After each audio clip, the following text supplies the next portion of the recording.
La caméra d'inspection Tubica Mixel est conçue pour inspecter les réseaux d'assainissement mais également d'eau pluviale. Et ce, de 60 mm jusqu'à 400 mm de diamètre, et elle passe les coups de 90 degrés à partir du diamètre 125. Le jonc est de 60 mètres ou en option en 120 mètres. On va ensuite venir ouvrir son écran, connecter la batterie qui dispose d'une autonomie de 4 heures. On peut également travailler sur secteur. On vient ensuite dévisser la bague. On vient attraper le jonc qu'on va venir insérer en soulevant les poulies. Puis on referme l'ensemble. On vient ensuite serrer la bague qui va permettre de maintenir la fibre dans les poulies qui nous permettront de calculer la distance parcourue qui viendra s'afficher à l'écran. La caméra est étanche jusqu'à 10 mètres sous l'eau, ce qui équivaut à 2 barres de pression. La tête de caméra Tubica Mixel intègre la technologie FIDO qui permet de maintenir en permanence l'image dans la bonne orientation. L'option sonde permet de détecter la tête de caméra en surface à l'aide d'un localisateur comme le V-Scan ou le V-Loc lorsqu'on a localisé une avarie, un bouchon ou une casse réseau. Le bouton Reset permet à l'aide d'une simple pression de remettre la distance à 0 et le bouton M/FT l'unité de mesure. On vient insérer le cordon de liaison au niveau de la régie, il y a bien sûr un détrompeur et on visse pour maintenir la connectique. Même procédure au niveau du touret, on insère et on vient visser.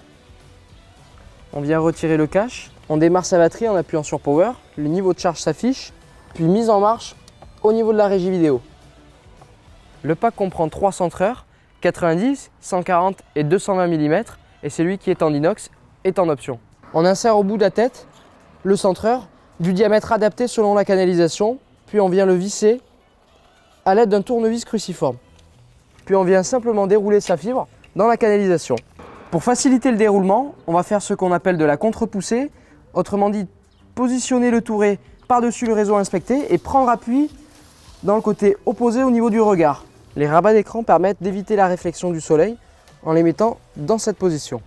On peut venir ajuster les réglages de l'écran en appuyant sur Menu, Conf comme configurer pour choisir la ligne, puis bas ou haut pour diminuer ou augmenter la valeur.